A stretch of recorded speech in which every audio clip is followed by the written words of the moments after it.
Hi friends, అందరికీ నమస్కారం. Welcome back to employees news today channel. ఉద్యోగులు, టీచర్లు, పెన్షనర్లకు సంబంధించిన ముఖ్యమైన అప్డేట్స్ అన్ని కూడా ఎప్పటికప్పుడు మన ఛానల్ ద్వారా మీకు తెలియజేయడం జరుగుతుంది. పెన్షనర్లకు సంబంధించి మరొక ఇంపార్టెంట్ అప్డేట్ అయితే వచ్చింది. ఆ వివరాలు వీడియోలో తెలుసుకుందాం. వీడియో పూర్తిగా చూడండి, అప్పుడే కంప్లీట్ ఇన్ఫర్మేషన్ తెలుస్తుంది. అలాగే ఛానల్ని సబ్స్క్రైబ్ చేసుకున్నట్లయితే కనుక ప్రభుత్వం నుంచి వచ్చే అప్డేట్స్ అన్నీ కూడా ఎప్పటికప్పుడు తెలుసుకోవచ్చు. ఇంక వివరాల్లోకి వెళ్ళిపోదాం. పెన్షనర్లందరికీ మరో ముఖ్య ప్రకటన అయితే వచ్చేసింది. 15 ఏళ్ల రద్దుపై కీలక నిర్ణయం, కోర్టు అయితే తీర్పు ఇచ్చేసింది. వివరాలు చూద్దాము. హైకోర్టు ఇప్పుడు నిర్ణయంతో తాజాగా మళ్ళీ ఉత్తర్వులు అయితే జారీ చేశారు. పెన్షనర్లకు సంబంధించి పాత విధానం ప్రకారమే పెండింగ్లో బకాయిలు, వాటిని 12 సమాన వాయిదాల్లో తిరిగి మళ్ళీ వసూలు చేయబోతున్నారు. అసలు విషయం ఏంటని చూస్తే కనుక పెన్షనర్ల కమ్యూనిటేషన్ రికవరీ మళ్ళీ పాత పద్ధతిలోనే చేయబోతున్నారు. దానికి సంబంధించిన డీటెయిల్స్ చూస్తే రాష్ట్రంలోని పెన్షనర్ల నుంచి కమ్యూనిటేషన్ రికవరీ విషయంలో ప్రభుత్వం పాత విధానాన్ని పునరుద్ధరించింది. ఆంధ్రప్రదేశ్ సివిల్ పెన్షన్ రూల్స్ 1944 ప్రకారం చూస్తే అప్పట్లో 15 ఏళ్ల పాటు అంటే 180 నెలల పాటు అయితే కనుక కమ్యూనిటేషన్ రికవరీ అయితే చేయడం జరిగేది.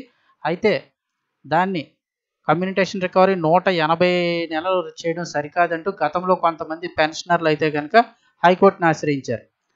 అప్పట్లో దాని ఆదేశాల ప్రకారం 135 నెలలకే పరిమితం చేయడం జరిగింది. అప్పట్లో కొంతమంది కోర్టుకు వెళ్తే కోర్టు ఆదేశాల ప్రకారం చూస్తే 135 నెలలకే పరిమితం చేశారు. అయితే ఇప్పుడు తాజాగా హైకోర్టు డివిజన్ బెంచ్ దీనిపై మరొకసారి నిర్ణయాన్ని వెలువరించింది.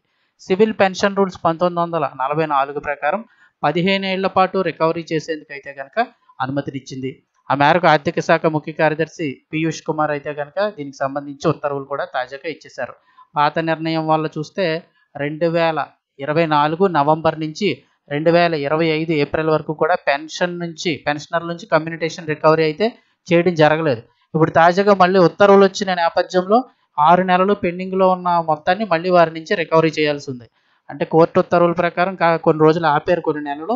మరి ఇప్పుడు మళ్ళీ తాజా కొత్త ఉత్తర్వులు వచ్చాయి కాబట్టి ఆపిన పెండింగ్ అమౌంట్ అంతా కూడా ఇప్పుడు మళ్ళీ వారి దగ్గర నుంచే రికవరీ చేయాల్సి ఉంది. ప్రస్తుతం మే నెల పెన్షన్ నుంచి అయితే కనుక అంటే జూన్ 1న చెల్లిస్తారు మే నెల పెన్షన్ అనేది.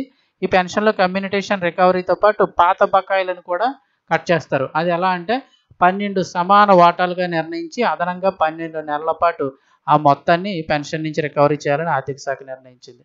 అసలు ఏమిటి కమ్యూనిటేషన్ అంటే కనుక రాష్ట్ర ప్రభుత్వ ఉద్యోగులు ఎవరైతే ఉంటారో వారు రిటైర్ అయిన సమయంలో వారి పెన్షన్ తెలుస్తారు. పదవీ విరమణ సమయంలోనే కమ్యూనిటేషన్ మొత్తం నిర్ధారించి ఆ మొత్తాన్ని ఉద్యోగికి ముందుగా చెల్లించేస్తారు. ఆ తర్వాత ప్రతి నెల వారి పెన్షన్ నుంచి కొంత రికవరీ చేసుకుంటూ ఉంటారు. 2024 నవంబర్ వరకు ఉన్న ఈ పద్ధతి ప్రకారం చూస్తే ఇంచుమించుగా 15 ఏళ్ల పాటు అంటే 180 నెలల పాటు ఈ కమ్యూనిటేషన్ రికవరీ చేసేవారు. ఉద్యోగి పదవీ విరమణ సమయంలో చివరి నెల జీతం ఎంత ఉందో ఆ మూల వేతనంలో 40% మొత్తాన్ని మూల వేతనంగా తీసుకొని మరో ఫార్ములాతో దాన్ని హెచ్చించి కమ్యూనిటేషన్ మొత్తం లెక్కించేవారు. అలా లెక్కించి ఇచ్చిన మొత్తాన్ని మళ్ళీ తిరిగి రికవరీ చేసుకోవడం ఎలా అంటే 180 నెలల్లో రికవరీ చేసేవారు. దాన్ని సమాన మొత్తంగా తేల్చి ప్రతి నెల ఇచ్చే పెన్షన్ నుంచి మీకు 180 నెలల పాటు నెలకి ఎంత చొప్పున రికవరీ చేసేవారు. మిగిలిన మొత్తాన్ని పెన్షన్ కింద చెల్లించేవారు. ఇప్పుడు కమ్యూనిటెడ్ విలువ నిర్ధారించే క్రమంలో 2010లో పీఆర్సీ తర్వాత ఆ విలువ తగ్గిపోతూ వచ్చింది. 2010కి ముందు పదవి విరమణ చేసేవారు అందరికీ కూడా కమ్యూనిటెడ్ విలువ 10.46%గా కౌంట్ చేసేవారు. 2010 పీఆర్సీ నుంచి ఆ విలువను 8.371%గా లెక్కిస్తున్నారు. అయితే కమ్యూనిటెడ్ విలువ తగ్గినా రికవరీ సమయంలో తగ్గకపోవడంతో అంటే అది తగ్గినా కానీ రికవరీ చేసే సమయం తగ్గకపోవడంతో పెన్షనర్లు ఆందోళన చెందారు. వారు న్యాయస్థానాన్ని ఆశ్రయించడంతో తొలి నిర్ణయంగా అప్పుడు 135 నెలలకే పరిమితం చేసింది. అయితే ఇప్పుడు మరొకసారి విచారించి తాజాగా కోర్టు నిర్ణయం ఏంటంటే పాత పద్ధతిని అనుసరించండి, 180 నెలల్లో కట్ చేసుకోండి అని చెప్పారు.